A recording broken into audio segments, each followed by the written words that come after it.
جعفر express حملے میں 354 مسافر بازیاب، 26 ہلاک۔ ٹرین میں سوار 45 افراد کہاں گئے؟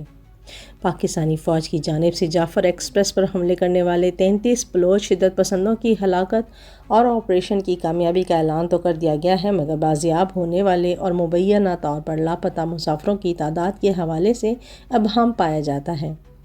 جمعے کو ایک مشترکہ پریس کانفرنس میں وزیر اعلیٰ بلوچستان سرفراز بگٹی اور پاکستان کی فوج کے ترجمان لیفٹیننٹ جنرل احمد شریف چودھری کا کہنا تھا کہ آپریشن کے دوران 354 مسافروں کو ریسکیو کیا گیا ہے، جبکہ اس حملے میں 18 فوجی اور ایف سی اہلکاروں سمیت 26 افراد ہلاک ہوئے ہیں۔ خیال رہے 2 روز قبل لیفٹیننٹ جنرل احمد شریف چودھری نے کہا تھا کہ حملے کے دوران 21 مسافر ہلاک ہوئے تھے، تاہم آج انہوں نے کہا کہ کچھ مسافروں کو ٹرین سے دور بھی اس وقت گولیاں لگیں جب وہ وہاں سے بھاگنے کی کوشش کر رہے تھے۔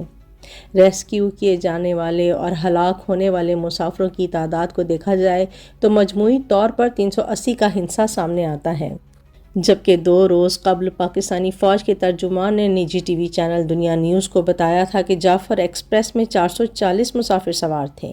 تاہم وزیر اعلیٰ بلوچستان کہتے ہیں کہ جعفر ایکسپریس میں سفر کے لیے 425 مسافروں کو ٹکٹ جاری کیے گئے تھے۔ ایسے میں یہ سوال اٹھتا ہے کہ جعفر ایکسپریس میں سوار باقی 45 مسافر کہاں گئے؟